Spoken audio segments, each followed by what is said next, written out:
ಜನಮನದ ಜೀವಧ್ವನಿ ಇದುವೇ ಸತ್ಯಮಾರ್ಗ ಸುದ್ದಿ ವಿಶೇಷಕ್ಕೆ ಸ್ವಾಗತ ವೀಕ್ಷಕರೇ. ನಮ್ಮೊಂದಿಗೆ ಮೂಚವರಿದ್ದಾರೆ. ನಮಸ್ಕಾರ ಮೂಚೋ. ಇಂದಿನ ಮುಖ್ಯಾಂಶಗಳು ನೋಡೋಣ. ವೇಳಾಂಗಣಿ ಆರೋಗ್ಯ ಮಾತೆ ಪುಣ್ಯಕ್ಷೇತ್ರ ಪವಿತ್ರ ಸ್ಥಳವೆಂದು ಘೋಷಿಸಿದ ಪೋಪ್ ಫ್ರಾನ್ಸಿಸ್. ಭಕ್ತರ ದೃಢ ವಿಶ್ವಾಸಕ್ಕೆ ಒಲಿದು ಬಂದ ಗೌರವ. ಕೇರಳ ಕಥೋಲಿಕ ಧರ್ಮಾಧ್ಯಕ್ಷರುಗಳಿಂದ ದುರಂತಕ್ಕೀಡಾದ ವೈನಾಡಿನಲ್ಲಿ 100 ಮನೆಗಳ ನಿರ್ಮಾಣ. ದುಃಖಿತರ ಕಣ್ಣೀರು ಒರೆಸಲು ಮುಂದಾದ ಕ್ರೈಸ್ತ ಧರ್ಮಸಭೆ. ಮೈಸೂರು ಧರ್ಮಕ್ಷೇತ್ರದಲ್ಲಿ ವಿಡಿಯೋ ಹಾವಳಿಗಳ ಸ್ತಬ್ಧ. ಎಲ್ಲರ ಚಿತ್ತ ಈಗ ನೂತನ ಧರ್ಮಾಧ್ಯಕ್ಷರ ನೇಮಕದತ್ತ. ವೇಳಾಂಗಣಿಯ ಆರೋಗ್ಯ ಮಾತೆ ಪುಣ್ಯಕ್ಷೇತ್ರ ಪವಿತ್ರ ಸ್ಥಳವೆಂದು ಘೋಷಿಸಿದ ಪೋಪ್ ಫ್ರಾನ್ಸಿಸ್. ಭಕ್ತರ ದೃಢ ವಿಶ್ವಾಸಕ್ಕೆ ಒಲಿದು ಬಂದ ಗೌರವ. ಪೋಪ್ ಫ್ರಾನ್ಸಿಸ್ ರವರು ದಕ್ಷಿಣ ಭಾರತದ ತಮಿಳುನಾಡಿನ ವೇಳಾಂಗಣಿಯಲ್ಲಿ ನೆಲೆ ನಿಂತಿರುವ ಏಷ್ಯಾ ಖಂಡದ ಅತಿದೊಡ್ಡ ಪುಣ್ಯಕ್ಷೇತ್ರವಾದ ಆರೋಗ್ಯ ಮಾತೆಯ ಯಾತ್ರಾ ಸ್ಥಳ ಪವಿತ್ರವಾದ ಸ್ಥಳ ಎಂದು ಪೋಪ್ ಫ್ರಾನ್ಸಿಸ್ ರವರು ಮಹತ್ವದ ಘೋಷಣೆಯನ್ನು ಮಾಡಿದ್ದಾರೆ.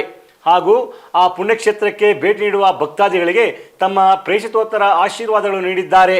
ಈ ವಿಷಯವನ್ನು ಕ್ರೈಸ್ತ ವಿಶ್ವಾಸ ಪ್ರಸಾರ ಆಯೋಗದ ಅಧ್ಯಕ್ಷರಾದ ಕಾರ್ಡಿನಲ್ ವಿಕ್ಟರ್ ಮ್ಯಾನ್ಯುವೆಲ್ ಫೆರ್ನಾಂಡಿಸ್ ರವರು ತಂಜಾವೂರು ಧರ್ಮಕ್ಷೇತ್ರದ ನೂತನ ಧರ್ಮಾಧ್ಯಕ್ಷರಾದ ಸಗಾಯರಾಜ್ ತಂಬುರಾಜ್ ರವರಿಗೆ ಪತ್ರ ಬರೆದು ತಿಳಿಸಿದ್ದಾರೆ.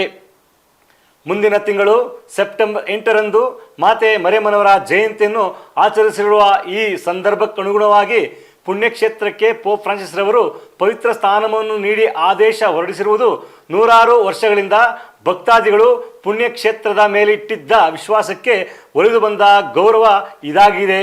ಮಾತೆ ಮರಿಯಮ್ಮನವರು ವೇಳಾಂಗಣಿಯ ಈ ಪುಣ್ಯಕ್ಷೇತ್ರದಲ್ಲಿ ಸತತ ನೆಲೆ ನಿಂತು ಬೇಡಿ ಬರುವ ಭಕ್ತಾದಿಗಳಿಗೆ ವರಗಳನ್ನು ಕರುಣಿಸುತ್ತಾ ಭಕ್ತರ ಜನರ ವಿಶ್ವಾಸ ವೃದ್ಧಿಯಲ್ಲಿ ಮಾತೆ ಮರಿಯಮ್ಮನವರು ಪ್ರಮುಖ ಪಾತ್ರ ವಹಿಸುತ್ತಿದ್ದಾರೆ ಎಂದು ಕಾರ್ಡಿನಲ್ ರವರು ತಮ್ಮ ಪತ್ರದಲ್ಲಿ ತಿಳಿಸಿದ್ದಾರೆ.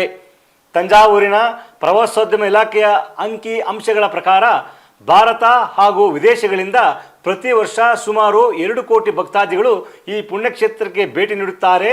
ಅದರಲ್ಲಿ 30 ಲಕ್ಷ ಭಕ್ತಾದಿಗಳು ಪ್ರತಿ ವರ್ಷ ಆಗಸ್ಟ್ 29ರಿಂದ ಸೆಪ್ಟೆಂಬರ್ 8ರವರೆಗೆ ನಡೆಯುವ 11 ದಿನಗಳ ಮಾತೆ ಮರಿಯಮ್ಮನವರ ಜಯಂತ್ಯೋತ್ಸವದಲ್ಲಿ ಭಾಗವಹಿಸುತ್ತಿದ್ದಾರೆ ಎನ್ನಲಾಗಿದೆ. ಮಾತೆ ಮರಿಯಮ್ಮನವರು ಹಾಲು ಮಾರುವ ಹುಡುಗನಿಗೆ ದರ್ಶನ ನೀಡುವುದರ ಮೂಲಕ ಹಾಗೂ ಪೋರ್ಚುಗೀಸರು ಸಮುದ್ರ ಪ್ರಯಾಣದಲ್ಲಿ ಬಿರುಗಾಳಿಗೆ ಸಿಲುಕಿಕೊಂಡು ಮಾತೆ ಮರಿಯಮ್ಮನವರಲ್ಲಿ ಬೇಡಿಕೊಂಡಾಗ ಅವರು ಸುರಕ್ಷಿತವಾಗಿ ದಡ ಸೇರುತ್ತಾರೆ. ಈ ಮೂಲಕ 16ನೇ ಶತಮಾನದಲ್ಲಿ ಪ್ರಾರಂಭವಾದ ಮಾತೆ ಮರಿಯಮ್ಮನವರ ಭಕ್ತಿಗೆ ವೇಳಾಂಗಣಿ ಪುಣ್ಯಕ್ಷೇತ್ರವು ಸಾಕ್ಷಿಯಾಗಿ ನಿಂತಿದೆ. ಪ್ರತಿದಿನ ಪ್ರತಿ ವರ್ಷ ಜಗತ್ತಿನ ವಿವಿಧ ಭಾಗಗಳಿಂದ ಅಸಂಖ್ಯಾತ ಭಕ್ತಾದಿಗಳನ್ನು ತನ್ನತ್ತ ಸೆಳೆಯುತ್ತಿರುವ ವೇಳಾಂಗಣಿಯ ಆರೋಗ್ಯ ಮಾತೆ ಪುಣ್ಯಕ್ಷೇತ್ರವು ಆರೋಗ್ಯವನ್ನು ಹರಿಸಿ ಬರುವವರಿಗೆ ಆರೋಗ್ಯ, ಕಷ್ಟ ಸಂಕಷ್ಟಗಳ ಪರಿಹಾರಕ್ಕಾಗಿ ಬರುವವರಿಗೆ ಸಂಕಷ್ಟ ಪರಿಹಾರ, ಹೀಗೆ ಹಲವಾರು ಪರಿಹಾರಗಳನ್ನು ಮಾತೆ ಮರಿಯಮ್ಮನವರು ಭಕ್ತ ಜನರಿಗೆ ತಂದೆ ದೇವರು ಹಾಗೂ ಪ್ರಭು ಯೇಸುವಿನ ಮೂಲಕ ಒದಗಿಸಿಕೊಡುವುದರ ಮೂಲಕ ವೇಳಾಂಗಣಿ ಪುಣ್ಯಕ್ಷೇತ್ರದ ಮಹಿಮೆಯನ್ನು ಇಮ್ಮಡಿಗೊಳಿಸುತ್ತಿದ್ದಾರೆ. ತಮಿಳುನಾಡಿನಲ್ಲಿ ವೇಳಾಂಗಣಿ ಸಂತ ಆರೋಗ್ಯ ಮತ್ತು ಪುಣ್ಯಕ್ಷೇತ್ರ ಎಂಬ ಒಂದು ಚರ್ಚ್ ಇದೆ. ಅಲ್ಲಿ ಅದು ತುಂಬ ಅತ್ಯದ್ಭುತವಾದ ಇತಿಹಾಸ ಪ್ರಸಿದ್ಧ ಪುಣ್ಯಕ್ಷೇತ್ರ. ಅದು 16ನೇ ಶತಮಾನದಲ್ಲಿ ಸ್ಥಾಪಿಸಲ್ಪಟ್ಟಿದ್ದು. ಒಬ್ಬ ಈ ಹಾಲು ಮಾರೋ ಹುಡುಗನಿಗೆ ಮಾತೆ ಮರಿಯಮ್ಮ ಕಾಣಿಸ್ಕೊಂಡು ಹಾಲು ಕೇಳ್ತಾರೆ. ಆ ಹುಡುಗ ಕೊಡ್ತಾನೆ. ಆದರೆ ಅವನಿಗೆ ಕಾಲಿರಲ್ಲ ಕೊಡಲಿಕ್ಕೆ. ಕೊಡುವಂತ ಕೊಡು ಅಂದರೆ ಹಂಗೆ ಬರುತ್ತೆ ಕಾಲು. ಹಾಲು ತಗೊಂಡು ಅವನು ಎದ್ಬಿಡ್ತಾನೆ ಮೇಲ್ಗಡೆಗೆ. ಸೊ ಅದೊಂದು. ಮತ್ತು ಪೋರ್ಚುಗೀಸರು ಸಮುದ್ರ ಪ್ರಯಾಣ ಮಾಡಬೇಕಾದ್ರೆ ಬಿರುಗಾಳಿಗೆ ಸಿಲುಕಿ ಇನ್ನೇನು ನಾವು ಸರ್ವನಾಶ ಆಗೋಯ್ತು ಅಂತ ಹೇಳಿದಾಗ ಮಾತೆ ಮರಿಯಮ್ಮನವ್ರಿಗೆ ಅವರು ಪ್ರಾರ್ಥಿಸ್ತಾರೆ, ಸುರಕ್ಷಿತವಾಗಿ ದಡ ಸೇರಿಸ್ತಾರೆ. ಅಲ್ಲಿ ಅವರು ಅಲ್ಲಿ ದೇವಾಲಯ ಕಟ್ತಾರೆ. ಯಾರ ಹೆಸರಲ್ಲಿ? ಮದರ್ ಮೇರಿ ಅವರ ಹೆಸರಲ್ಲಿ, ಅವರ ನಾಮಕದಲ್ಲಿ ಒಂದು ದೇವಸ್ಥಾನ ಕಟ್ತಾರೆ 16ನೇ ಶತಮಾನದಲ್ಲಿ. ಸೊ ಅಲ್ಲಿಂದ ಇಲ್ಲಿವರೆಗೂ ಸುಮಾರು 400 ವರ್ಷಗಳಿರ್ಬೋದು. 400 ವರ್ಷಗಳ ಸುದೀರ್ಘ ಇತಿಹಾಸ ಆ ಪುಣ್ಯಕ್ಷೇತ್ರಕ್ಕೆ ಇದೆ. ಹಲವಾರು ಭಕ್ತಾದಿಗಳು ವರ್ಷ ಆ ಅಕ್ಟೋಬರಿಂದ ಸೆಪ್ಟೆಂಬರ್ 11 ದಿನಗಳು ನಡೆಯುವ ಆ ಒಂದು ಇದೆಯಲ್ಲ ಹಬ್ಬ, ಉತ್ಸವ ಜಗತ್ತಿನಾದ್ಯಂತ 30 ಲಕ್ಷ ಜನ ಬರ್ತಾರೆ ಆ ಹಬ್ಬಕ್ಕೇನೆ. ವರ್ಷವಿಡೀ 2 ಕೋಟಿ ಜನ, ಅದರಲ್ಲಿ 30 ಲಕ್ಷ ಅವತ್ತಿನ ಹಬ್ಬಕ್ಕೆ. ಸೊ ಈ ಬಾರಿ ಪೋಪ್ ಫ್ರಾನ್ಸಿಸ್ ಆ ಪ್ರದೇಶ ಅಂದರೆ ಆ ಪುಣ್ಯಕ್ಷೇತ್ರ ಪವಿತ್ರವಾದ ಸ್ಥಳ ಅಂತ ಘೋಷಣೆ ಮಾಡಿದ್ದಾರೆ. ಈಗ 1 ತಿಂಗಳು ಮುಂದೆ ಬರೋ ತಿಂಗಳು ಹಬ್ಬ. ಈಗ ಘೋಷಣೆ ಮಾಡೋದು ವಿಶ್ವಾಸಿಗಳು ಆಗಿಂದ ಇಟ್ಕೊಂಡ್ಬಂದಿರತಕ್ಕಂಥ ದೃಢ ವಿಶ್ವಾಸಕ್ಕೆ ಸಂದ ಒಂದು ಗೌರವ, ಒಂದು ಒಲಿದು ಬಂದ ಗೌರವ ಅಲ್ವಾ. ಸೊ ಈ ಬಾರಿ ಆ ಕ್ಷೇತ್ರವನ್ನು ಆ ಮಟ್ಟಕ್ಕೆ ಘೋಷಣೆ ಮಾಡಿದ್ದಾರೆ. ಸೊ ಏನೇನು ಅಲ್ಲಿ ಅದ್ಭುತಗಳು ನಡೀತು ಅಂತ ಕೂಡ ಅಲ್ಲಿ ಪತ್ರದಲ್ಲಿ ಅವರು ಕಾರ್ಡಿನಲ್ ವಿಕ್ಟರ್ ಮ್ಯಾನುವೆಲ್ ಅವರು ಬರೆದು ತಿಳಿಸಿದ್ದಾರೆ. ಈಗ ತಂಜಾವೂರು ಧರ್ಮಕ್ಷೇತ್ರಕ್ಕೆ ನೂತನ ಬಿಷಪ್ ಆಯ್ಕೆ ಆಗಿದ್ದಾರೆ, ನೂತನವಾಗಿ ಆಯ್ಕೆ ಆಗಿದ್ದಾರೆ. ಅವರಿಗೆ ಬರೆದು ತಿಳಿಸಿದ್ದಾರೆ ಈ ರೀತಿ ಪೋಪ್ರವರು ಪ್ರೇಷಿತೋತ್ತರ ಆಶೀರ್ವಾದಗಳನ್ನು ಅಲ್ಲಿ ಭೇಟಿ ನೀಡುವ ಎಲ್ಲ ಭಕ್ತಾದಿಗಳಿಗೆ ಕಳಿಸಿದ್ದಾರೆ ಅಂತ ಹೇಳಿದ್ದಾರೆ.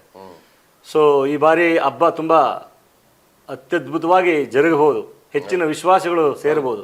ಯಾಕಂದ್ರೆ ಪೋಪ್ ಅನೌನ್ಸ್ ಮಾಡಿದಾರಲ್ಲ, ರೆಗ್ಯುಲರ್ ಇದ್ದಾಗಲೇ 30 ಲಕ್ಷ ಇನ್ನೂ ಹೆಚ್ಚು ಆಗ್ಬೋದು. ಸೊ ಈಗ ಪುಣ್ಯಕ್ಷೇತ್ರ ಅಂತ ಘೋಷಣೆ ಮಾಡಿರೋದ್ರಿಂದ ಅಲ್ಲ, ಅದ್ರ ಮಹತ್ವ ಪುಣ್ಯಕ್ಷೇತ್ರದಿತ್ತು, ಇದು ಪವಿತ್ರವಾದದಂತ, ಅದು ಪವಿತ್ರದಲ್ಲಿ ಅತಿ ಪವಿತ್ರವಾದ ಸ್ಥಳ ಅಂತ ಘೋಷಣೆ ಮಾಡಿದ್ದಾರೆ.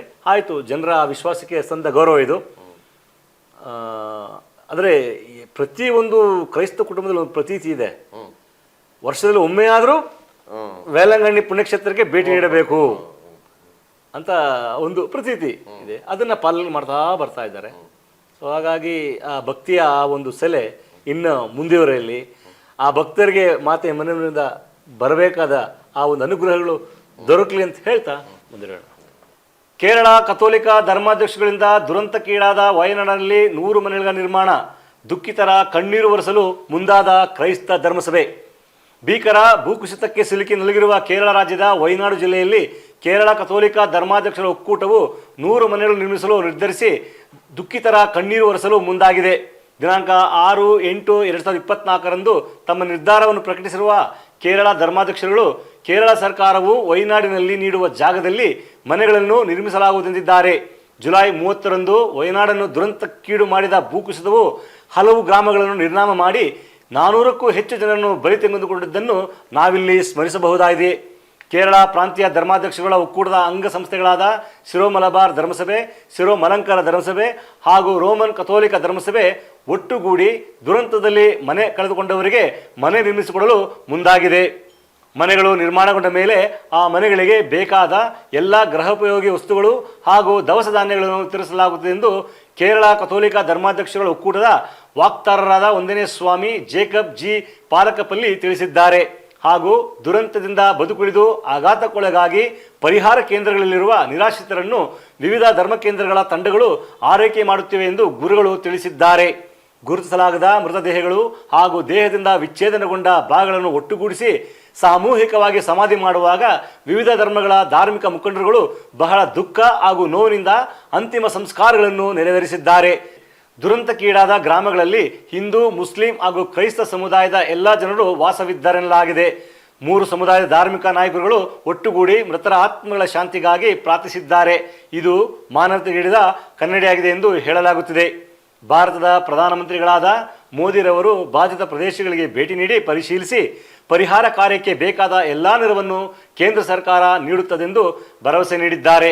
ಸರ್ಕಾರೇತರ ಸಂಸ್ಥೆಗಳ ಸದಸ್ಯರುಗಳು ಸ್ವಾಮಿ ಜಾರ್ಜ್ ಕಣ್ಣನ್ ತಾನತಂ ರವರ ನೇತೃತ್ವದಲ್ಲಿ ದುರಂತ ಸ್ಥಳಕ್ಕೆ ಭೇಟಿ ನೀಡಿ ತಕ್ಷಣಕ್ಕೆ ವಾಸಿಸಲು ಯೋಗ್ಯವಾದ ಶೀಘ್ರ ನಿರ್ಮಿತ ವಸತಿಗಳನ್ನು ಕಡಿಮೆ ವೆಚ್ಚದಲ್ಲಿ ನಿರ್ಮಿಸಿ ಫಲಾನುಭವಿಗಳಿಗೆ ನೀಡಲು ನಿರ್ಧರಿಸಿದ್ದಾರೆ.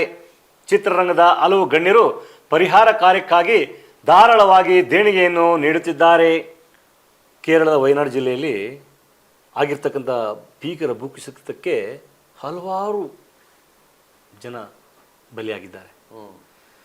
ಆ ಪರಿಹಾರ ಕಾರ್ಯ ಮಾಡಲಿಕ್ಕೆ ಆಗ್ತಾ ಇಲ್ಲ. ಹೌದು, ಅಷ್ಟರ ಮಟ್ಟಿಗೆ ಮನೆಗಳಲ್ಲೂ ಕೆಸರು, ಒಂದು ಕಾಲಿಟ್ರೆ ಮೇಲೆತ್ತಕ್ಕಾಗಲ್ಲ. ಆ ರೀತಿ ಸಂಕಷ್ಟಕ್ಕೆ ಜನ ಈಡಾಗ್ಬಿಟ್ಟಿದ್ದಾರೆ. ನಾನು ಒಂದು ನೋಡ್ತಾ ಇದ್ದೆ ನನ್ನ ಇದರಲ್ಲಿ, ಒಂದು ವೈದ್ಯಾಧಿಕಾರಿ ತನ್ನ ಮನೆಯಲ್ಲಿ ಒಂದು ಸಣ್ಣ ಆಸ್ಪತ್ರೆ ಅಂತ ನಡೆಸ್ತಾ ಇದ್ದಾರೆ ಅಂತ ಕಾಣುತ್ತೆ. ಈ ಮಳೆ ಬರ್ತಾ ಇರುವಂಥ ಸಂದರ್ಭದಲ್ಲಿ ನೀರು ಜಾಸ್ತಿ ಆಗ್ತಾ ಅಕ್ಕಪಕ್ಕದಲ್ಲಿರೋ ಇವ್ರ ಮನೆಗೆ ಬಂದಿದ್ದಾರೆ. ಯಾಕಂದರೆ ಸ್ವಲ್ಪ ಎತ್ತರದಲ್ಲಿದೆ, ಸ್ವಲ್ಪ ಕಾಂಕ್ರೀಟ್ ಇದೆ ಅಂತ. ಸೊ ಆ ಅಮ್ಮ ಇವ್ರನ್ನೆಲ್ಲ ಇಟ್ಕೊಂಡು ಅವರ ಪತಿ ಸ್ವಲ್ಪ ಬೇರೆ ಕಡೆಗೆ ಸಾಗಿಸೋ ಜನರನ್ನ ಸ್ವಲ್ಪ ಎತ್ತರ ಸ್ಥಾನಕ್ಕೆ. ಆಕೆ ಅಂತೆ ಫಸ್ಟ್ SOS ಕಾಲ್ ಮಾಡಿದ್ದು, ಸೇ ಅವರ್ ಸೋಲ್ಸ್ ಅಂತ. ಎಲ್ರಿಗೂ ಈ ಥರ ಆಗ್ತಾ ಇದೆ, ಯಾರನ್ನಾದ್ರೂ ರಕ್ಷಣೆ ಕಳಿಸಿ ಅಂತ. ಅವ್ರ ಪತಿ ಒಂದು ಸ್ವಲ್ಪ ಜನ ಮೇಲೆ ಕಳಿಸ್ಬಿಟ್ಟು ಪುನಃ ಅವ್ರ ಮಗನನ್ನ ಮತ್ತೆ ಕೆಲವು ಜನ ನಿಲ್ಲಿಸಿ ಪತಿ ಬಂದಿದ್ದಾರೆ. ಸಂಪೂರ್ಣ ಮನೆನೇ ಒಬ್ರು ಇಲ್ಲ ಅಲ್ಲಿ. ಎಂತ ಇದು ದುರಂತ, ಟ್ರಾಜಿಡಿ. ಕೇಳ್ತಾ ಇದ್ರೆ ನನಗೆ ಮನಸ್ಸಿಗೆ ತುಂಬ ನೋವಾಯಿತು. ಎಂಥ ಪರಿಸ್ಥಿತಿ ಅಲ್ಲಿನ ಜನರಿಗೆ, ಯಾರಿಗೂ ಬರಬಾರ್ದು ಇಂಥ ಪರಿಸ್ಥಿತಿ. ಮನೆನೇ ಹಂಗೆ ಗುಡ್ಡ ನೋಡ್ತಾ ಇದ್ದಂಗೆ ಅವ್ರು ಅಲ್ಲಿ ಬಿಟ್ಟು ತಿರುಗಿದ ಇಲ್ಲ ಅಂತೇಳಿ ಗುಡ್ಡನೇ, ಬೆಟ್ಟಗಳೇ, ಇಡೀ ಊರು ನೆಲಸಮ ನಿರ್ನಾಮ. ಅಲ್ಲ, ಪ್ರಕೃತಿ ಮುನಿಯೋದಿರ್ಲಿ, ಬಟ್ ಏನ್ ಯಾಕೆ ಇದು ನೋ ಸಿ, ಈಗ ಅದು ವಯನಾಡು ಬಂದ್ಬಿಟ್ಟು ಟೀ ಮತ್ತೆ ಕಾಫಿ ಬೆಳೆಯುವಂತ ನಾಡಲ್ವಾ. ಇವರು ಹೋಗಿ ಬೆಟ್ಟಗಳ ತಪ್ಪಲಲ್ಲಿ ಮನೆ ಮಾಡಿದ್ರೆ ಏನಾಗುತ್ತೆ, ಭೂಮಿ ಸ್ವಲ್ಪ ಹಗುರಾಗುತ್ತೆ, ಮಣ್ಣು ಸ್ವಲ್ಪ ಹಗುರಾಗುತ್ತೆ. ಕೆಳಗೆ ಹಗುರಾದ್ರೆ ಮೇಲೆ ಏನಾಗುತ್ತೆ, ತಳಮಟ್ಟದಲ್ಲಿ ನೀನು ಅದನ್ನ ಅಗದ್ರೆ ಸಡಿಲಾಗುತ್ತಲ್ಲ ಮುಚ್ಚೋ, ಮೇಲೆ ತೂಕ ಹಂಗೆ ಬರುತ್ತೆ, ಹೊಡ್ಕೊಂಡು ಹೋಗ್ಬಿಡ್ತದೆ. ಆ ಮಳೆ ಗಿಳೆ ಬಂದಾಗ ಇನ್ನೂ ಹೆಚ್ಚಿನ ಅನಾಹುತ. ಆಮೇಲೆ ನದಿ ಪಾತ್ರಗಳಲ್ಲಿ ಮನೆ ಕಟ್ಟಬಾರ್ದು, ನದಿ ಪಾತ್ರಗಳಲ್ಲಿ ಮನೆ ಕಟ್ಟಬಾರ್ದು. ಮದುವೆ ಪಾತ್ರ ಯಾರೂ ಲೆಕ್ಕಾಚಾರ ಹಾಕ್ಲಿಕ್ಕಿಲ್ಲ, ಇಷ್ಟಲ್ಲೇ ಹರಿತದೆ ಇಷ್ಟಲ್ಲೇ ಅಂತ ಯಾರು ಹೇಳಕ್ಕಾಗಲ್ಲ. ಪಾತ್ರ ದೊಡ್ಡದಾಗುತ್ತೆ, ನೀರು ಬಂದ್ರೆ ದೊಡ್ಡದಾಗುತ್ತೆ, ಹೆಂಗ್ ಬೇಕಾದ್ರೂ ಹರಿತದೆ ಅದು. ಆಮೇಲೆ ಅದಕ್ಕೂ ಯಾವಾಗ ಬೇಕಾದ್ರೂ ಕುಸ್ಕೋಬಹುದು. ಹೌದು, ನೀರು ಇದೆಲ್ಲ ನೀವು ಅಂದಾಜ್ ಮಾಡ್ಲಿಕ್ಕೆ ಆಗಲ್ಲ, ನೀರು ಬರಿತಾ ಇರತ್ತೆ ಯಾವಾಗ ಬೇಕಾದ್ರೂ. ಸೊ ಹಾಗಾಗಿ ನದಿ ಪಾತ್ರದಲ್ಲಿ ಮನೆ ಕಟ್ಟೋದು, ಮತ್ತೆ ಕಾಡಲ್ಲಿ ನಾಶ ಮಾಡೋದು, ಆಮೇಲೆ ಇದು ಪ್ರವಾಸೋದ್ಯಮ ಹೆಸರಿನಲ್ಲಿ ಜಾಸ್ತಿ ಮಾಡೋದು, ಇವೆಲ್ಲ ಪ್ರಕೃತಿಯ ವಿರುದ್ಧದ ಚಟುವಟಿಕೆಗಳು. ಸೊ ಹಾಗಾಗಿ ಪ್ರಕೃತಿ ಜೊತೆ ನಾವು ಆಟ ಆಡಬಾರ್ದು. We should not play with the nature. ನಾವು ಯಾವಾಗ ಪ್ರಕೃತಿಯ ವಿರುದ್ಧ ಹೋಗ್ತೀವಿ, ಕಾರ್ಯಚಟುವಟಿಕೆ ಮಾಡ್ತೀವೋ ಇಂಥವು ಘಟಿಸ್ತವೆ, ತೊಂದರೆ ಆಗುತ್ತೆ. ಹಾಗಾಗಿ ಪ್ರಧಾನಮಂತ್ರಿಗಳು ಹೋಗಿದ್ದಾರೆ, ನಿನ್ನೆ ಹೋಗಿದ್ರು, ಎಲ್ಲ ಪರಿಶೀಲನೆ ಮಾಡಿ ಬೇಕಾದ ನೆರವನ್ನು ಕೊಡ್ತೀನಿ ಅಂತ ಭರವಸೆ ನೀಡಿ ಅಲ್ಲಿನ ಅಧಿಕಾರಿಗಳಿಗೆ ಅದನ್ನ ಕುಲಂಕುಷವಾಗಿ ಪರಿಶೀಲನೆ ಮಾಡಿ ಕಳಿಸ್ಲಿಕ್ಕೆ ಹೇಳಿದ್ದಾರೆ. ಮತ್ತೆ ಕೆಲವು ಫಾದರ್ಗಳು ಕೂಡ, ಮತ್ತೆ ನಮ್ಮ ಚಿತ್ರರಂಗದವರು ಹಲವಾರು ಕೊಟ್ಟಿದ್ದಾರೆ, ಸಹಾಯ ಮಾಡಿದ್ದಾರೆ. ಈವನ್ ತಮಿಳ್ ಚಿತ್ರರಂಗನೂ ಕೂಡ ಕೊಟ್ಟಿದ್ದಾರೆ. ಹೌದು. ಮತ್ತೆ ಈಗ NGO ಕೂಡ ಹೋಗಿದ್ದಾರೆ, NGOದವರು ಹೋಗಿದ್ದಾರೆ. ಮತ್ತೆ ನಮ್ಮ ಧಾರ್ಮಿಕ ಕ್ಷೇತ್ರದ ಗಣ್ಯರು ಫಾದರ್ 100 ಮನೆಗಳನ್ನ, ಧರ್ಮಾಧ್ಯಕ್ಷಗಳ, ಕೇರಳ ಕಥೋಲಿಕ ಧರ್ಮಾಧ್ಯಕ್ಷರ ವತಿಯಿಂದ 100 ಮನೆ, ಒಳ್ಳೆಯ ಬೆಳವಣಿಗೆ. ದುಃಖಿತರ ಕಣ್ಣೀರು ವರ್ಷಕ್ಕೆ ಮುಂದಾಗಿದ್ದಾರೆ, ಗ್ರೇಟ್ ಅಂತ ಹೇಳ್ಬೋದು. ಆ ರೀತಿ ನಿಲುವುಗಳನ್ನ ತಗೊಳ್ಬೇಕು, ಆ ರೀತಿ ನಿರ್ಧಾರ ತಗೊಂಡು ಜನ ಸಂಕಷ್ಟಕ್ಕೆ ತಲುಪಬೇಕು. ಧಾರ್ಮಿಕ ಸಭೆಗಳು ಬರೀ ಬೋಧನೆ ಮಾಡೋದಲ್ಲ, ವಾಸ್ತವಿಕತೆಯನ್ನು ಅರ್ಥ ಮಾಡ್ಕೊಂಡು ಜನರಿಗೆ ಹೆಲ್ಪ್ ಮಾಡಬೇಕು. ಇದು ಮಾಡ್ತಾ ಇದೆ ಕೇರಳವರು, ಶಬಾಷ್ ಅಂತ ಹೇಳ್ಬೋದು. ಈ ಎಲ್ಲ ಯಾರ್ಯಾರು ಸಂಕಷ್ಟಕ್ಕೊಳಗಾಗಿದ್ದಾರೆ, ಬಂಧು ಬಾಂಧವರನ್ನ ಕಳ್ಕೊಂಡು ನೋವಿನಿಂದ ಇರ್ತಾರೋ ಅವರಿಗೆಲ್ಲ ಪುನರ್ವಸತಿ ಕಲ್ಪಿಸಿ ಅವ್ರನ್ನ ಮತ್ತೆ ಸರಿಯಾದ ಹಾದಿಗೆ ಇರಬೇಕು. ನೋಡಿ, ಫಾದರ್ ಒಬ್ರು ಹೇಳ್ತಾರೆ, ಜೇಕಪ್ ಅನ್ನೋರು, ಹಲವಾರು ಧರ್ಮ ಕೇಂದ್ರಗಳಿಂದ ತಂಡಗಳು ಈ ಪರಿಹಾರ ಕೇಂದ್ರಗಳಿದ್ದಾರಲ್ಲ, ಆಘಾತಕ್ಕೊಳಗಾಗಿ ಅವ್ರನ್ನ ಹೋಗಿ ಆರೈಕೆ ಮಾಡಬೇಕು. ತುಂಬಾ ನೋವಿರ್ತಾರೆ ಅವರು, ಎಲ್ಲರೂ ಕಳ್ಕೊಂಡು ಒಬ್ಬಂಟಿಯಾಗಿ ಒಂದ್ ಮೂಲೆ ಕೂತಿರೋನ್ಗೆ ಹೋಗಿ ನಾನು ಇದ್ದೀನಪ್ಪ ನಿನ್ ಜೊತೆ ಅಂತ ಹೇಳೋದಿದೆಯಲ್ಲ, ಅದು ಸಾಂತ್ವನದ ಪರಮಾವಧಿ ಅಂತ ಹೇಳ್ತಾರೆ. ಸಾಂತ್ವನದ ಪರಮಾವಧಿ ಮಾಡ್ತಾ ಇದ್ದಾರೆ, ಗುಡ್. ಎಲ್ಲ ಧರ್ಮ ಕೇಂದ್ರ ಒಂದು ತಂಡ ಕಟ್ಕೊಂಡು ಅವ್ರಿಗೆ ಹೋಗಿ ಅವ್ರಿಗೆಲ್ಲ ಅವ್ರ ಜೊತೆ ಸೇರಿಕೊಂಡು ಅವರಿಗೆ ಸಾಂತ್ವನ ಹೇಳ್ತಾರೆ. ಎಷ್ಟೇ ಸಾಂತ್ವನ ಹೇಳಿದ್ರು ಕೂಡ ಕಳ್ಕೊಂಡಿರೋದು ಬರಲ್ಲ ಅಲ್ವೇ? ಸೊ ಹಾಗಾಗಿ ನಾವು ಮಾನವರು ಸ್ವಲ್ಪ ಕಲ್ತ್ಕೊಳ್ಬೇಕು, ಪ್ರಕೃತಿಯ ವಿರುದ್ಧ ನಾವು ಹೋಗ್ಬಾರ್ದು. ನಮಗೆ ಎಷ್ಟಿದೆ ಅಷ್ಟಲ್ಲೇ ನಾವು ಇರಬೇಕು. ಅತಿಯಾಸೆ ಗತಿ ಕೇಡು ಅಂತ ಹೇಳ್ತಾರೆ, ನಮ್ಮ ಹಿರಿಯರು ಹೇಳಿದ್ದಾರೆ. ಸೊ ಆ ಅತಿಯಾಸೆ ಬೇಡ, ಪ್ರಕೃತಿಯ ಜೊತೆಗೆ ಹೋಗೋಣ, ಆ ಮೂಲಕ ನಮ್ಮನ್ನು ಈ ಭೂಮಿಯನ್ನು ಉಳಿಸ್ಕೊಳ್ಳೋಣ. ಮುಂದೆ ಮೈಸೂರು ಧರ್ಮಕ್ಷೇತ್ರದಲ್ಲಿ ವಿಡಿಯೋ ಹಾವಳಿಗಳ ಸ್ತಬ್ಧ, ಎಲ್ಲರ ಚಿತ್ತ ಈಗ ನೂತನ ಧರ್ಮಾಧ್ಯಕ್ಷರ ನೇಮಕದತ್ತ. ಅರಮನೆಗಳ ನಗರಿ, ಪಾರಂಪರಿಕ ಹಾಗೂ ಸಾಂಸ್ಕೃತಿಕ ನಗರಿ ಎಂದೇ ಹೆಸರು ಪ್ರಸಿದ್ಧಿಯಾಗಿರುವ ಮೈಸೂರು ನಗರದ ಕ್ರೈಸ್ತ ಭಕ್ತಾದಿಗಳು ಸ್ವಲ್ಪ ನೆಮ್ಮದಿ ಹಾಗೂ ಶಾಂತಿಯಿಂದ ದೈನಂದಿನ ಚಟುವಟಿಕೆಗಳಲ್ಲಿ ತಮ್ಮನ್ನೇ ತೊಡಗಿಸಿಕೊಂಡು ಸಾಗುತ್ತಿದ್ದಾರೆ. ಪ್ರಸ್ತುತ ಧರ್ಮಕ್ಷೇತ್ರದಲ್ಲಿ ವಿಡಿಯೋ ಹಾವಳಿಗಳ ಆರ್ಭಟ ಕಡಿಮೆಯಾಗಿದೆ, ಒಬ್ಬರ ಮೇಲೊಬ್ಬರು ಕೆಸರಾಟ ನಿಂತಿದೆ. ಒಟ್ಟಾರೆಯಾಗಿ ಮೈಸೂರು ಧರ್ಮಕ್ಷೇತ್ರದಲ್ಲಿ ವರ್ಷದ ಹಿಂದೆ ಭುಗಿಲಿದ್ದ ಅನವಶ್ಯಕ ಗುದ್ದಾಟಗಳಿಗೆ ತಾತ್ಕಾಲಿಕ ವಿರಾಮ ಬಿದ್ದಿದೆ ಎನ್ನಬಹುದಾಗಿದೆ. ಮೈಸೂರು ಧರ್ಮಕ್ಷೇತ್ರ ಬಹಳ ಹಿಂದಿನಿಂದಲೂ ಶ್ರೀಮಂತಿಕೆಯ ಕ್ರೈಸ್ತ ಪರಂಪರೆಯನ್ನು ಹೊಂದಿ ಬಹುಸುಂದರ ಹಾಗೂ ಶಾಂತಿಯ ಹೂತೋಟವಾಗಿ ಪರಶ್ರೇಷ್ಠತೆಯ ಕಂಪನ್ನು ಎಲ್ಲೆಡೆ ಬೀರುತ್ತಾ ಬಂದಿದ್ದ ಪವಿತ್ರ ಧರ್ಮಕ್ಷೇತ್ರವಾಗಿತ್ತು. ಮೈಸೂರು ಧರ್ಮಕ್ಷೇತ್ರದ ಬೆಳವಣಿಗೆಗೆ ತಮ್ಮ ಸಂಪೂರ್ಣ ಬದುಕನ್ನೇ ಪ್ರಾಮಾಣಿಕವಾಗಿ ಸಮರ್ಪಿಸಿದ್ದ bishop Rene Fuga, Mathias Fernandes, bishop Mikelappa, Joseph Roy, French ಪಾದ್ರಿಗಳು, ಹೀಗೆ ಹಲವು ಧಾರ್ಮಿಕ ಧುರೀಣರ ತ್ಯಾಗ ಬಲಿದಾನಗಳಿಂದ ಸುಭದ್ರ ಹಾಗೂ ಪವಿತ್ರತೆಯಿಂದ ಕಟ್ಟಿಡಲ್ಪಟ್ಟಿದ್ದ ಧರ್ಮಕ್ಷೇತ್ರದಲ್ಲಿ ಇತ್ತೀಚೆಗೆ ಯಾರೂ ಕಂಡು ಕೇಳಿರದಂತಹ ಭೀಕರ ಘಟನೆಗಳು ನಡೆದುಬಿಟ್ಟಿದ್ದವು. ಧರ್ಮಕ್ಷೇತ್ರದಲ್ಲಿ ಆಗುತ್ತಿದ್ದ ಹೋರಾಟಗಳು, ಆ ವಿಚಾರಕ್ಕೆ ಸಂಬಂಧಪಟ್ಟು ಪತ್ರಿಕೆಗಳಲ್ಲಿ, ಸಂವಹನ ಮಾಧ್ಯಮಗಳಲ್ಲಿ ಹಾಗೂ ಸಾಮಾಜಿಕ ಜಾಲತಾಣಗಳಲ್ಲಿ ಬಿತ್ತರಗೊಳ್ಳುತ್ತಿದ್ದ ಈ ವಿಡಿಯೋಗಳನ್ನು ನೋಡುತ್ತಿದ್ದ ಕ್ರೈಸ್ತ ಭಕ್ತಾದಿಗಳು ಬಹಳ ನೊಂದು ಆಘಾತಕ್ಕೀಡಾಗಿ ದಿಕ್ಕು ಕಾಣದಂತಾಗಿದ್ದರು ಹಾಗೂ ಮುಂದೇನು ಗತಿ ಎಂಬ ಆಲೋಚನೆಯಲ್ಲಿದ್ದರು. ಆದರೆ ಕೆಲ ತಿಂಗಳುಗಳಿಂದ ಈಗ ಮೈಸೂರು ಧರ್ಮಕ್ಷೇತ್ರದಲ್ಲಿ ವಿಡಿಯೋ ಹಾವಳಿಗಳು ಸ್ತಬ್ಧವಾಗಿವೆ, ಕೆಸರಾಚಾಟಗಳು ನಿಂತಿವೆ. ಆದರೆ ಈಗ ಎಲ್ಲರ ಚಿತ್ತ ನೂತನ ಧರ್ಮಾಧ್ಯಕ್ಷರ ನೇಮಕದತ್ತ ನಾಟಿದೆ. ಬಿಷಪ್ ವಿಲಿಯಂರವರು ನಿರ್ಗಮಿಸಿದ ನಂತರ ಮೈಸೂರು ಧರ್ಮಕ್ಷೇತ್ರದ ಆಡಳಿತಾಧಿಕಾರಿಯಾಗಿ ಆರ್ಚ್ ಬಿಷಪ್ ಬೆರ್ನಾರ್ಡ್ ಮೋರಸ್ ರವರು ಕರ್ತವ್ಯ ನಿರ್ವಹಿಸುತ್ತಿದ್ದಾರೆ. ಧರ್ಮಕ್ಷೇತ್ರವು ಶಾಂತಿಯುತವಾಗಿ ಮುನ್ನಡೆಯುತ್ತಿದೆ. ಆದರೆ ನೂತನ ಧರ್ಮಾಧ್ಯಕ್ಷರ ನೇಮಕ ಯಾವಾಗ ಎಂಬ ಪ್ರಶ್ನೆ ಮಾತ್ರ ಎಲ್ಲರನ್ನೂ ಕಾಡುತ್ತಿದೆ. ಇದರ ಜೊತೆಗೆ ಧರ್ಮಾಧ್ಯಕ್ಷರ ಸ್ಥಾನಕ್ಕೆ ನಾನಾ, ನೀನಾ, ಇಲ್ಲ ಅವರ, ಇವರ ಎಂಬ ವದಂತಿಯ ಚರ್ಚೆಗಳು ಮೈಸೂರು ಧರ್ಮಕ್ಷೇತ್ರದಲ್ಲಿ ಜೋರಾಗಿ ನಡೆಯುತ್ತಿವೆ. ಅಂತೂ ಇಂತೂ ಮೈಸೂರಿನ ವಿಡಿಯೋ ಅವಳಿ ಕಡಿಮೆ ಆಗಿದೆ. ಎಸ್, ಒಬ್ಬರಿಂದ ಒಬ್ಬರ ಮೇಲೂ, ಒಬ್ಬರಿಗಿಂತ ಒಬ್ಬರಿಗೆ ಚಂದ ಇತ್ತು. ಒಬ್ಬ ಒಂದು ವಿಡಿಯೋ ಬಿಟ್ಟರೆ ಇನ್ನೊಂದು ವಿಡಿಯೋ ಬಿಡೋನು. ಹೌದು, ನೀನೇನು ಬಿಡೋದು, ನಂದು ನೋಡೋದು ಹೇಳೋರು. ಸೊ ಈ ವಿಡಿಯೋ ಅವಳಿಗಳು ಹೆಂಗೆ ಕೆಲವು ವಲ್ಗರ್ ಆಗು ಇದ್ದು. ಯಾವ್ದೌದೌದು ಅಸಹ್ಯ. ಅದಕ್ಕೇನೆ ನಾವು ಲಾಸ್ಟ್ ಟೈಮ್ ಒಂದು ವರದಿ ಮಾಡಿದ್ವಲ್ಲ, ಈ ವಿಡಿಯೋಗಳ ನೋಡ್ತಕ್ಕಂಥ ಯುವಕರು ಇನ್ನೊಂದು ಒಂದು ಕಡೆ ಕೇಕೆ ಹಾಕಿದ್ರೆ, ಒಂದು ಕಡೆ ಹಿರಿಯ ಜೀವಿಗಳು ಇದೆಂಥ ಕಾಲ ಬಂತಪ್ಪ ಅನ್ನುವಂಥ ಮಾತುಗಳನ್ನ ನಾವು ಅಲ್ಲಿ ಆಲಿಸಿದ್ವಿ ಮೈಸೂರು ಧರ್ಮಕ್ಷೇತ್ರದಲ್ಲಿ. ಅದಕ್ಕೆ ನಾವು ಒಂದು ವರದಿ ಮಾಡಿದ್ವಿ, ಈ ಥರದ್ದೆಲ್ಲ ಆಗ್ಬಾರ್ದು, ಇದಕ್ಕೆ ಸಂಬಂಧಪಟ್ಟದವರು ಇದನ್ನ ಕ್ರಮಗಳು. ಆಮೇಲೆ ನಿಂತೋಯ್ತು. ಇದು ಸತ್ಯಮಾರ್ಗ ಇಂಪ್ಯಾಕ್ಟು ಅಥವಾ ಬೇರೆ ಇಂಪ್ಯಾಕ್ಟು ಗೊತ್ತಿಲ್ಲ, ನಿಂತೋಯ್ತು. ಆಯ್ತು, ಈಗ ಅದೆಲ್ಲ ಸ್ತಬ್ಧ ಆಗಿದೆ. ತಾತ್ಕಾಲಿಕ ಸ್ತಬ್ಧ ಅನ್ನಲೂಬಹುದು. ಆ ಒಂದು ವಿಡಿಯೋಗಳಿಗೆ ವಿಚಾರಕ್ಕೆ ಸಂಬಂಧಪಟ್ಟು ಹಿರಿಯಕರು ಮತ್ತು ಕೆಲವು ಬುದ್ಧಿಜೀವಿಗಳು ಮಾತಾಡೋ ಮಾತುಗಳು ಅವೆಲ್ಲವೂ ಕ್ರೋಢೀಕರಣ ಮಾಡಿ ಆಗಿದ್ದು. ಸೊ ದಿಢೀರಂತೆ ಅದನ್ನು ನಿಲ್ಲಿಸಲಾಯಿತು. ಸಂತೋಷ.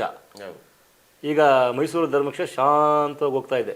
ಯಾವುದೇ ಗುದ್ದಾಟಗಳಿಲ್ಲ, ಯಾವುದೇ ಜಂಜಾಟಗಳಿಲ್ಲ, ಶಾಂತಿ. ಬಿಷಪ್ ಬೆರ್ನಾರ್ಡ್ ಮೋರಸ್ ಇದ್ದಾರೆ. ಆದರೆ ಅದಕ್ಕೆ ಮೇಲ್ಪಟ್ಟು ಒಂದು ಕ್ವಶನ್, ಎಲ್ಲರೂ ಒಂದು ಪ್ರಶ್ನೆ ಕಾಡ್ತಾ ಇದೆ. ನೂತನ ಬಿಷಪ್ ಯಾವಾಗ, ಯಾರು, ಅವರವರಲ್ಲೇ ಚರ್ಚೆ, ಅಥವಾ ನೀನಾ, ಅವನ, ಅವರ ಒಂದು ವದಂತಿ. ಸಹಜವಾಗಿ ಇದು ಜಾಸ್ತಿ, ಸಹಜ ಅಂದ್ರೆ ಜಾಸ್ತಿ ವದಂತಿಯ ಚರ್ಚೆಗಳು. ಬಟ್ಟೆ ಹೊಲ್ಸ್ಕೊಂಡು ರೆಡಿ ಆಗಿ ಅದೆಲ್ಲ ಆಗಿದೆ. ಬಟ್ಟೆ ಹೊಲ್ಸೋದು ಮತ್ತೆ ಎಲ್ಲ ಎಲ್ಲರಿಗೂ ಹೇಳ್ಬಿಡ್ತಾರೆ, ನಾನೇ ಆಗ್ತೀನಿ, ಎಲ್ಲ ಆಗಿದೆ. 100% ಎಸ್ ಅಂತ ಓಡಾಡೋದು, ಡ್ರೆಸ್ ಹಾಕೊಂಡು ಒಳಗಡೆನೆ, ಎಲ್ಲಿ ಪ್ರೆಸ್ಬಿಟಲ್ ಓಡಾಡ್ತಾರೆ ಅಂತ ಎಷ್ಟೋ ಹೇಳಿದಾರೆ. ಡ್ರೆಸ್ ಹಾಕೊಂಡು ಓಡೋದು, ರಿಂಗ್ ಹಾಕೊಳ್ಳೋದು ಎಲ್ಲ ಮಾಡಿ ಆಸೆ ಆಕಾಂಕ್ಷೆಗಳು ಇಟ್ಕೊಳ್ತಾರೆ. ಆ ಒಂದು ಪ್ರಶ್ನೆ ಇವತ್ತು ಮೈಸೂರು ಧರ್ಮಕ್ಷೇತ್ರದಲ್ಲಿ ಕಾಡ್ತಾ ಇದೆ. ನೇಮಕ ಆಗ್ತಾರೆ, ಒಬ್ಬ ಧರ್ಮಾಧ್ಯಕ್ಷರು ಆಗ್ತಾರೆ, ಅಲ್ಲಿವರೆಗೂ ಕಾಯ್ಬೇಕು. ಸೂಕ್ತವಾದ ವ್ಯಕ್ತಿ ಆಗ್ತಾರೆ, ಅದಕ್ಕೆ ನೇಮಕ ಆಗ್ತಾರೆ, ಅಲ್ಲಿವರೆಗೂ ಕಾಯ್ಬೇಕು. ಈಗಾಗಲೇ ಬೆರ್ನಾರ್ಡ್ ಮೋರಸ್ ಹೋಗಿ ಅಲ್ಲಿ 1.5 ವರ್ಷ ಆಗ್ತಾ ಇದೆ. 1.5 ವರ್ಷ ಆಗಿದೆ. ಆಗ ಅಲ್ಲಿ ಈ ಚಿತ್ರಣ ಯಾವಾಗ ಆಗೋದು, ಯಾವಾಗ ನೇಮಕ, ಯಾರಾಗ್ಬೋದು ಅಂತ. ಸೊ ಹಾಗಾಗಿ ಧರ್ಮಕ್ಷೇತ್ರ ಯಾವತ್ತೂ ಖಾಲಿ ಇರಲ್ಲ, ಅದಕ್ಕೊಂದು ಧರ್ಮಾಧ್ಯಕ್ಷರು ಇರ್ತಾರೆ. ಅದಕ್ಕೆ ಆದ ಒಂದು ಕಾಲಘಟ್ಟ ಇದೆ, ಅದಕ್ಕೊಂದು ಸಮಯ ಇದೆ, ಆಗ ಆಗತ್ತೆ. ಸೊ ಹಾಗಾಗಿ ಎಲ್ಲರೂ ಕಾಯಲೇಬೇಕು. ಚರ್ಚೆ ಮೂಲಕ ಆಗೋಲ್ಲ, ಅಥವಾ ಇನ್ಯಾವುದೋ ಒಂದು ವಿಚಾರದ ಮೂಲಕ ಆಗಲ್ಲ. ಅದು ರೋಮ್ಗೆ ತಲುಪಬೇಕು, ರೋಮ್ ಇದನ್ನು ಆಯ್ಕೆ ಮಾಡಬೇಕು. ಹಾಗಾಗಿ ಒಂದು ಸಂತೋಷ ವಿಷಯ ಅಂದರೆ ಇವತ್ತೆಲ್ಲ ಸ್ತಬ್ಧವಾಗಿ ನಿಶ್ಶಬ್ದವಾಗಿದ್ದಾರೆ. ಅವರವರ ಕಾರ್ಯ ಚಟುವಟಿಕೆಗಳಲ್ಲಿ ಎಲ್ಲರೂ ನಡೀತಾ ಇದ್ದಾರೆ. ಅದೇ ಒಂದು ಸಂತೋಷದ ವಿಷಯ. ಹಾಗೇ ಇರಲಿ. ಬೇಗ ಮೈಸೂರು ಧರ್ಮಕ್ಷೇತ್ರಕ್ಕೆ ನೂತನ ಧರ್ಮಾಧ್ಯಕ್ಷರ ನೇಮಕ ಆಗಲಿ ಅಂತ ಹೇಳ್ತಾ ಮುಂದಿರೋಣ. ಇಂತಿಷ್ಟು ಸುದ್ದಿ ಸಮಾಚಾರಗಳೊಂದಿಗೆ ಇಂದಿನ ಸುದ್ದಿ ಸಮಾಚಾರವನ್ನು ಮುಕ್ತಾಯಗೊಳಿಸ್ತಾ ಇದ್ದೇವೆ. ನಮಸ್ಕಾರ.